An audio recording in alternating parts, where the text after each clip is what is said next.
नृत्य इंसान के उत्साह को प्रकट करता है।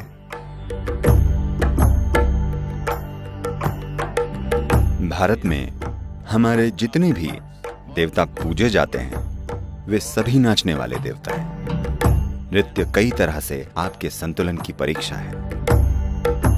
इससे सिर्फ आपका शारीरिक संतुलन ही नहीं, आपका भीतरी संतुलन भी तय होता है।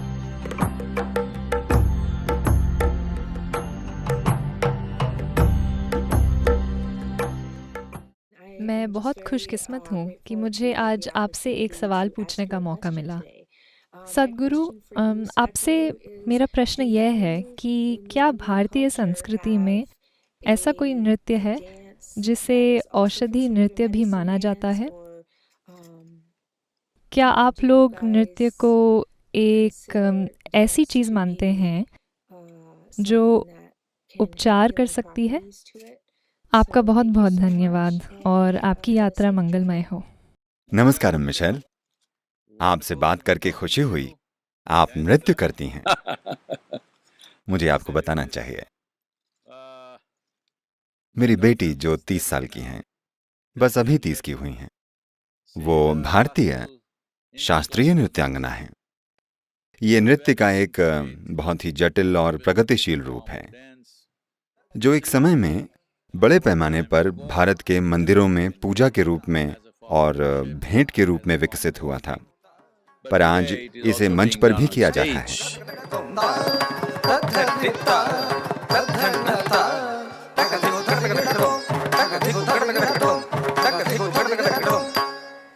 तो क्या भारतीय नृत्य किसी रूप में हमारे आध्यात्म से जुड़े हैं? क्या उनसे किसी तरह का उपचार होता है, या क्या वे सिर्फ मनोरंजन के अलावा कुछ और दर्शाते हैं? बिल्कुल, क्योंकि सभी नर्तक, भारत के शास्त्रीय नर्तक, नृत्य को एक मनोरंजन की प्रक्रिया नहीं मानते। वे इसे एक पवित्र कार्य और एक पवित्र प्रक्रिया मानते हैं। ये आपके नृत्य से बहुत अलग है, पर शरीर की बहुत ही परिष्कृत हलचलों, भेंटों और जटिल कहानियों को नृत्य के माध्यम से चित्रित किया जाता है। तो मैं आपको कुछ वीडियो भेजना चाहूँगा ताकि आप इससे परिचित हो सकें, या आप इसे वैसे भी इंटरनेट पर देख सकती हैं। इसके अलावा मैं चाहता हूँ कि आप ये जानें कि भारत में हमारे सभी देवता जिनकी पूजा की जाती है, वे सभी नृत्य करते हैं। अगर वे नाच नहीं सकते तो हम उन्हें भगवान नहीं मानते। ये आपके लिए कैसा है? क्योंकि नृत्य आपके शरीर के उल्लास का प्रतीक है। यदि आपकी जीवन ऊर्जा, यदि आपका शरीर आनंदित है, तो वो स्वाभाविक रूप से नृत्य ही करेगा। वो नृत्य सांस्कृतिक हो सकता है, पर मूल रूप से नृत्य इंसानी उत्साह की बौछार है, जिसमें जीवन ऊर्जा का सैलाब ही ना हो।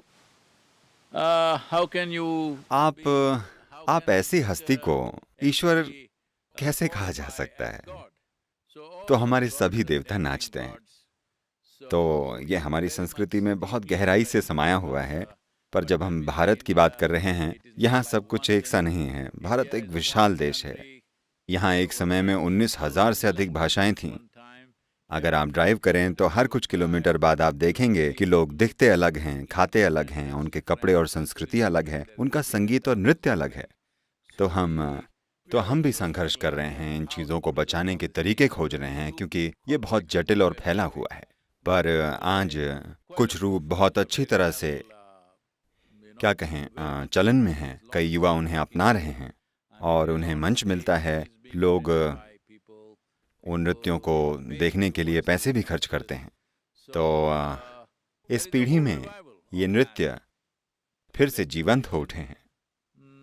ये समझना बहुत जरूरी है कि अगर आपका शरीर नाचना नहीं चाहता, तो बात ये नहीं है कि आप नाच सकते हैं या नहीं। प्रश्न बस ये है कि क्या आपके अंदर से जीवन ऊर्जा छलक रही है या नहीं? क्या आपसे जीवन ऊर्जाएं प्रवाहित हो रही हैं, या आप एक ढलते हुए जीवन हैं?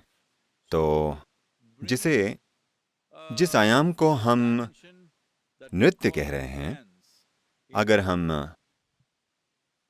बढ़ती उम्र के बच्चों में अगर ये आयाम सिखाया जाए तो संतुलन बनाया जा सकता है जैसे वो बढ़ते हैं, क्योंकि हमारे अंदर जो काबिलियत है, जो क्षमताएं हैं और हमारे भीतर जो योग्यताएं हैं और हर इंसान में जो भी प्रतिभा है वो संतुलन होने पर ही प्रकट हो सकती है।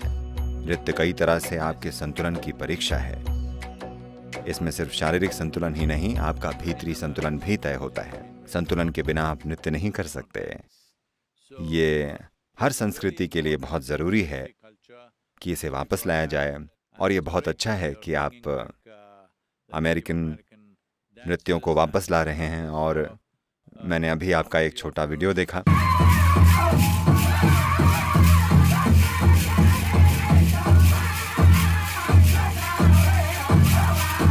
काश कि हम पहले मिले होते। आपको टेनेसी में आकर, हमारे केंद्र में आकर प्रदर्शन करना चाहिए। आपको नाचते हुए देखना अद्भुत होगा।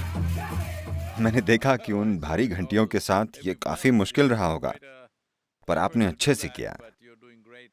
आपको बधाई और मेरा आशीर्वाद। ये संस्कृति वापस आनी चाहिए।